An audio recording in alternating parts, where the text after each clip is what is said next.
Salam dostlar. Deməli, Azərbaycanda bildiyiniz kimi təyyarə qəzası baş verdi Azalda. Mən orada ölənlərə Allah rəhmət eləsin, yaralılara can sağlığı versin. İnşallah tez sağalsınlar. Mən Azərbaycan xalqına baş sağlığı verirəm. Allah Azərbaycan xalqına kömək olsun. Tirə üsuluna münasibət bildirmək üçün əslində çəkiliş eləyirəm. Deməli, tirə nə üçündür? Bu sualın cavabı bir neçə baxımdan verilməlidir. Misal üçün, erkən əhkin ehtiyacı yaranarsa, məsələn, pambıqçılıqda daha çox istifadə olunur. Və erkən əkinçilikdə çıxışın təxminən 50-50-yə alınmaması ilə nəticələnir. Və demək olar ki, bütün hallarda torpaq temperaturu əsas səbəb götürülür. Bəli, bu halda tirə üsulu işə yarayır. Tirənin daha tez qızması, sizə torpaqda 5 dərəcə daha yüksək temperatur əldə etmək imkanı verir. Və bu tirənin üstü ilə tirənin çökəkliyi arasındakı fərq deyil. Yəni, digər düz hazırlanmış səthlərə görə 5 dərəcə daha isti olur torpaq. Çökəyə görə isə 7-8-15 dərəcə daha artıq temperatur olur. Çünki çökək olduğuna görə çökək isə daha soyuq olur.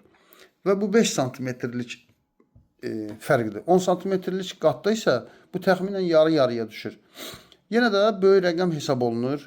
Məsələn, ruslara görə tünd rəngli üzvü mulça, yəni üzvü malçlama daha yaxşıdır. Yəni 1 kvadrat metr torpaq səthinə 1 kiloqram peyin təxminən 3,5-4000 kalori istilik verir torpağa. Bu da təxminən yarım dərəcə temperaturu qaldırır. Bu rəqəm də çox kiçikdir. Elə məhz bu səbəbə görə torpağa peyin norması 60 ton hesablanır. Bir neçə səbəbə görə və məhz bu səbəbə görə hektara 40-60 ton peyin tövsiyə edir ədəbiyyatlar ki, torpaqda fayda verə biləcək 3-4 dərəcə əlavə temperatur əldə olunsun. 50-60 ton peyin məsələsi təbii ki, təmin olma bilmir torpaqlara. Baha başa gəldiyi üçün o qədər peyinin bir yerə toplanması əziyyəti və s. Ona görə tirə daha sərfəlidir. Yəni, eyni nəticəni göstərir nəticədə. Söz yox, indi orada peyinin digər faydaları var, amma tirənin də ondan artıq faydası var.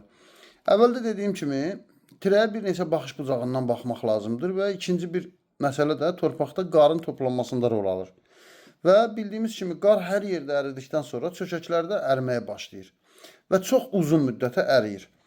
Ərimiş fason olur və daha sonra donur deyə, donduqdan sonra daha gecəliyir və s. və ilə axır. Nəysə, bu məsələ pambıqçılıqda az önəmli olsa da taxılçılıqda daha faydalı. Bu üsulla dəmiyə taxılını daha uzun müddətə qar suyu ilə təmin etmək mümkün olur. Qar suyunun tərkibi və əhəmiyyəti barədə danışmıram.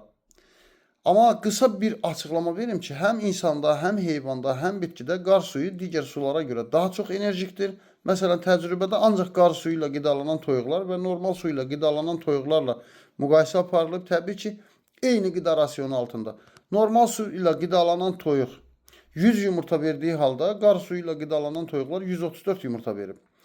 Məsələn, dağlıq zonalarda yaşayan insanlar daim çox kalorili və sağlam qidalar qəbul etdiyi halda, yəni bal, quyruq, kabab, pendir, şor, qatıq və s. yüksək kalorili qidalar qəbul etdiyi halda ağır çəkili insanlar ya olmur, ya da çox az olur. Daha çox enerjik insanlar olur.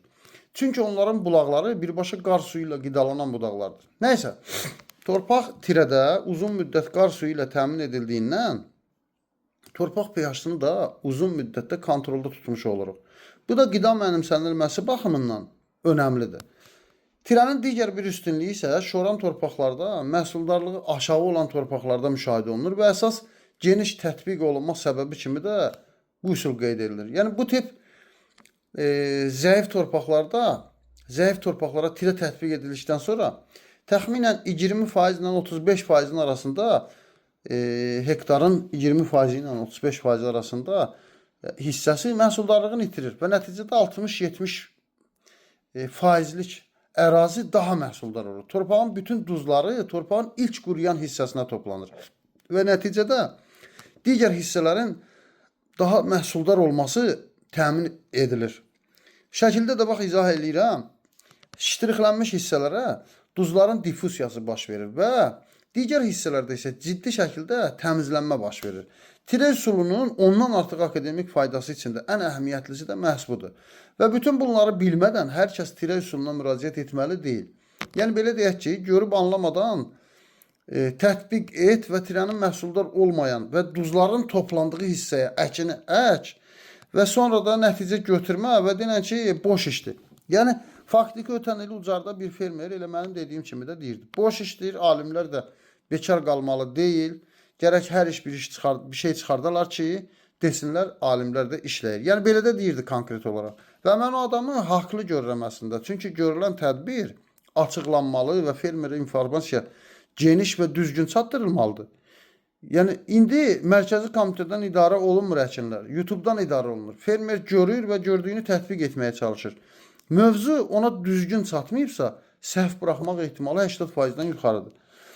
Yəni belə. Tire üsulunun danışılası üstünlükləri çoxdur. Suvarma asanlığı falan bunlar da taxılda əhəmiyyət daşısa da pambıqda kultivasiya işləri zamanı yəni mövsüm ərzində ən az 3 dəfə tirəni sıradan çıxardır və yenidən bərpa edilir. Yəni demək istədiyim pambıq üçün o qədər əhəmiyyət, suvarmada o qədər əhəmiyyət kəsb eləmir. Çünki pambıqda daima onsuz da tirələr hazırlanıb sulama aparılır. Yenə də faydası çoxdur pambığın özünə də. Elə bayaq dediyim erkən və sağlam çıxış əldə edilməsi kimi. Çünki torpaqda erkən temperatur əldə etmək mümkün olur. Maraqlı olsa, tirə mövzusunda daha geniş çəkiliş etmək olar.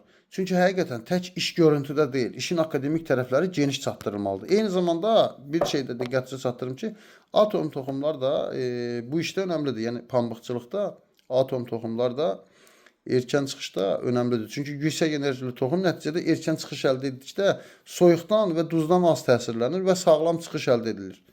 Belə, bu qədər. Tire üsulu ilə aid daha geniş paylaşım istəyən yazsın. Ona görə daha geniş paylaşım hazırlamaq olar. Yəni, tire üsulu elə dediklərimdən ibarət deyil. Tire üsulu torpağa verdiyi faydaları həddən artıqdır.